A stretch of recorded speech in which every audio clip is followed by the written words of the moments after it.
আসসালামু আলাইকুম, আমি শেফ কানিজ আপনাদেরকে জানাই নতুন বছরের শুভেচ্ছা। এই উপলক্ষে আমি আপনাদের জন্য আজকে বানাবো জলপাইয়ের কালো জামের আচার। এই আচারটা বানানোর জন্য আমি 3 কেজি জলপাই ভালো মতো বয়েল করে স্ট্রেন করে নিয়েছি। এরপর জলপাইগুলোকে বিচি থেকে আলাদা করে নিয়ে ভালো মতো ম্যাশ করে নিব। দেখুন আপনারাও এভাবে সিড থেকে জলপাইগুলোকে আলাদা করে নিয়ে ভালো মতো ম্যাশ করে নেবেন। তারপর আচারটা বানানোর জন্য আমি একটা টালা মশলা তৈরি করেছি। সেজন্য চুলায় প্যান গরম করে দিয়ে দিয়েছি আস্ত ধনিয়া, শুকনো মরিচ এবং আস্ত মৌরি। মশলাগুলো ভালো মতো তেলে যখন সুন্দর গোল্ডেন ব্রাউন কালার আসবে এবং একটা সুন্দর ঘ্রাণ বেরোবে, তখন চুলা থেকে নামিয়ে মশলাগুলোকে ব্লেন্ড করে পাউডার করে নেবেন।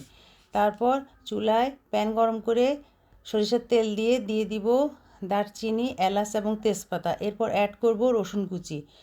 মশলাগুলো যখন গোল্ডেন কালার আসবে তখন দিয়ে দিব ম্যাশ করা জলপাই।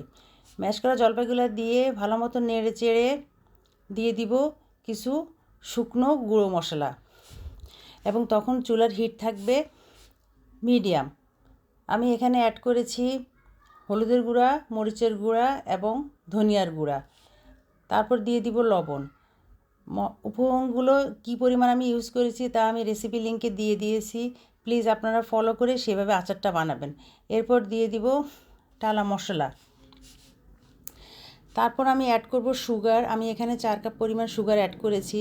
আপনারা যে পরিমাণ মিষ্টি খেতে পছন্দ করেন সেই পরিমাণ আপনারা সুগার অ্যাড করবেন। এই আচারটা টেস্ট হবে টক ঝাল মিষ্টি। তারপর বাকি সুগার অ্যাড করে এবং বাকি টালা মশলাটা অ্যাড করে আমি দিয়ে দিব মাস্টার্ড অয়েল। এরপর আমি জলপাইগুলোকে ভালো মতো নাড়াচাড়া করতে থাকব। জলপাইগুলো নাড়াচাড়া করার পরে আচারটা যখন আঠালো হয়ে আসবে তখন আমি চুলা থেকে নামিয়ে নিব। এরপর আমি জলপাইটাকে সুন্দর একটা শেপ দিব।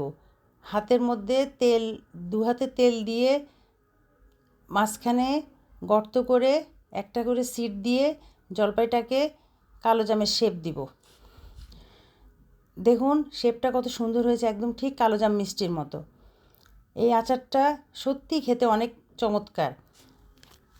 আপনারা যে যেখান থেকে রেসিপিটা দেখতেছেন ভালো থাকবেন, সুস্থ থাকবেন এবং আমার জন্য দোয়া করবেন। আল্লাহ হাফেজ।